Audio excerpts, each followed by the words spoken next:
Assalamualaikum warahmatullahi wabarakatuh. Bagaimana kabarnya Sobat Arsaka? Tidak terasa ya, kita sudah memasuki bulan Ramadan 1446 Hijriah. Masih semangat puasanya? Tentu masih dong, karena bulan suci Ramadan adalah bulan yang kita tunggu-tunggu karena terdapat banyak sekali keberkahan di dalamnya. Di bulan suci Ramadan, Allah sudah memerintahkan kita semuanya untuk menjalankan suatu ibadah yang sangat mulia, yaitu berpuasa di bulan Ramadan. Nah, Allah berfirman di dalam surat Al-Baqarah ayat 183 yang bunyinya adalah A'udzubillahi minasyaitonirrajim. Bismillahirrahmanirrahim. Ya ayyuhalladzina amanu kutiba alaikumusiyam kama kutiba alal ladzina min qablikum la'allakum tattaqun. Yang artinya adalah, wahai orang-orang yang beriman, diwajibkan atas kamu berpuasa sebagaimana diwajibkan atas orang-orang sebelum kamu agar kamu bertakwa.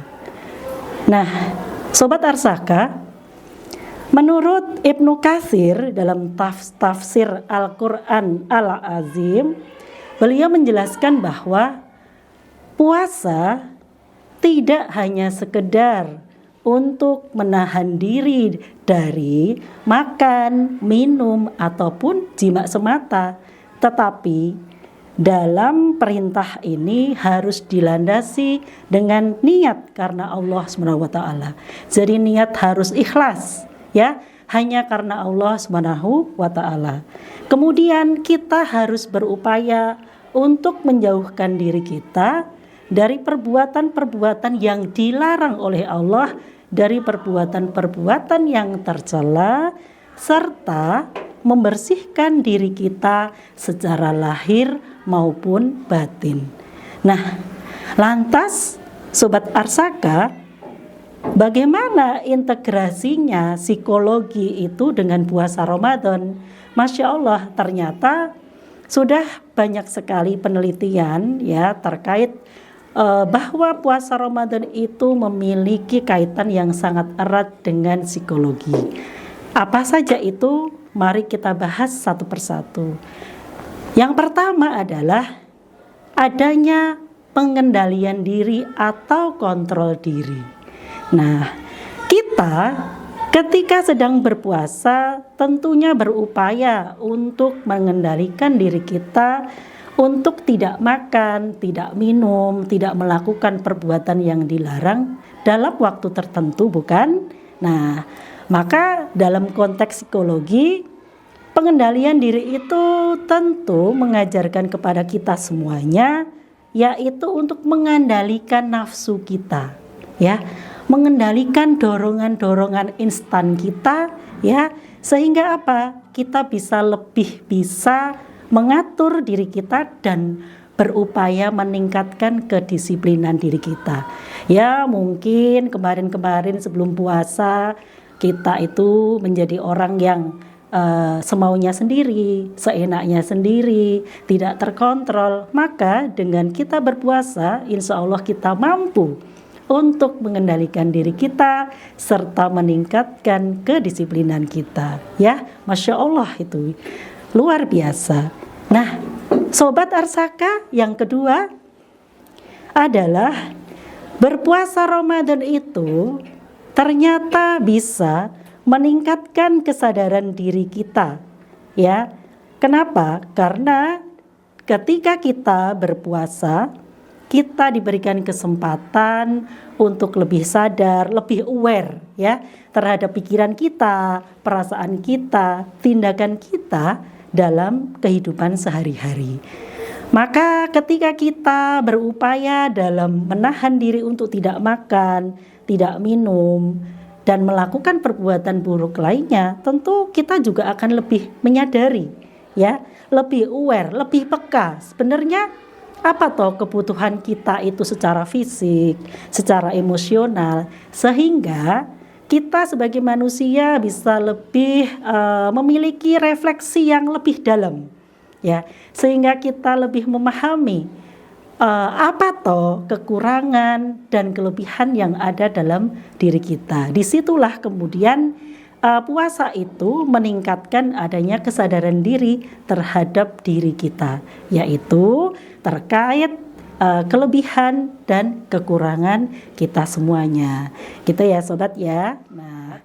Nah, apa integrasi yang ketiga dari puasa Ramadan dalam tinjauannya dalam psikologi, yaitu bahwa puasa Ramadan mengajarkan kepada kita tentang empati, tentang kepedulian sosial. Ketika kita berupaya untuk menahan diri kita untuk tidak makan, tidak minum, kemudian kita merasakan rasa lapar, tentu kita akan berpikir dan akan merasakan ternyata banyak orang-orang di luar sana yang masih menderita. Sehingga memang puasa Ramadan ini mengajarkan kita untuk bisa lebih bersifat altruistik, ya, sehingga di bulan Ramadan kita akan lebih mudah untuk berbagi, untuk menolong sesama, ya, sehingga itu akan meningkatkan kepedulian kita terhadap sesama.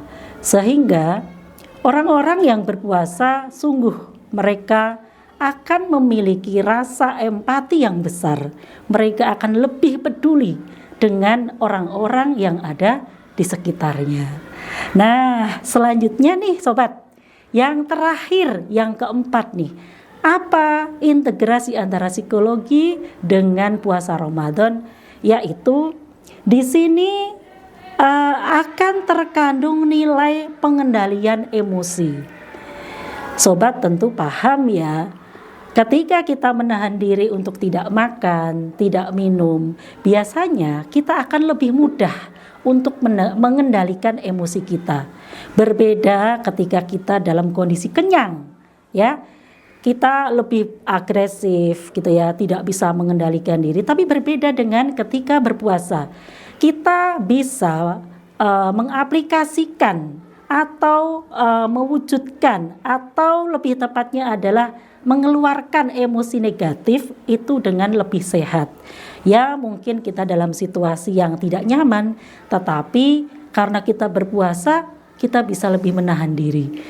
Atau mungkin kita kecewa nih, makanan sahurnya tidak enak, makanan berbukanya kok kurang sesuai dengan harapan. Insya Allah kita akan tetap bisa mengendalikan diri. Kenapa? Karena dengan berpuasa tadi, Masya Allah, memang kita akan lebih mudah ya untuk menghindari amarah-amarah, emosi-emosi negatif, ya, kebencian, sehingga itu akan meningkatkan kesejahteraan mental pada diri kita. Nah, sobat, luar biasa bukan? Puasa tidak sekedar dari tinjauan spiritualitas saja, tetapi puasa Ramadan juga memiliki makna yang mendalam dalam ilmu psikologi. Maka Sobat Arsaka, apakah masih ragu untuk menjalankan ibadah puasa di bulan Ramadan? Tentu tidak. Baik ya, mungkin tips yang sedikit ini bisa menambah semangat kita, bisa menambah giroh kita untuk menjalankan ibadah di bulan suci Ramadan ini dengan penuh kesungguhan, dengan lebih baik lagi. Tidak sekedar asal-asalan, yang penting puasa sudah. Tidak seperti itu, karena ternyata ada banyak sekali hal yang bisa kita dapatkan dengan berpuasa Ramadan. Tadi adalah adanya pengendalian diri, kemudian adanya kesadaran diri, adanya peningkatan empati dan kepedulian sosial, serta yang paling penting adalah kita juga mampu mengendalikan emosi buruk kita, emosi negatif kita, sehingga kita mampu mendapatkan kesejahteraan mental yang insya Allah mudah-mudahan itu juga akan berpengaruh di hari-hari berikutnya, di bulan-bulan berikutnya setelah bulan Ramadan. Mudah-mudahan Allah memudahkan kita semua ya sobat dalam menjalankan ibadah di bulan suci Ramadan tahun ini. Amin ya rabbal alamin. Mungkin ini sobat yang bisa kita share hari ini. Terima kasih atas perhatiannya. Assalamualaikum warahmatullahi wabarakatuh.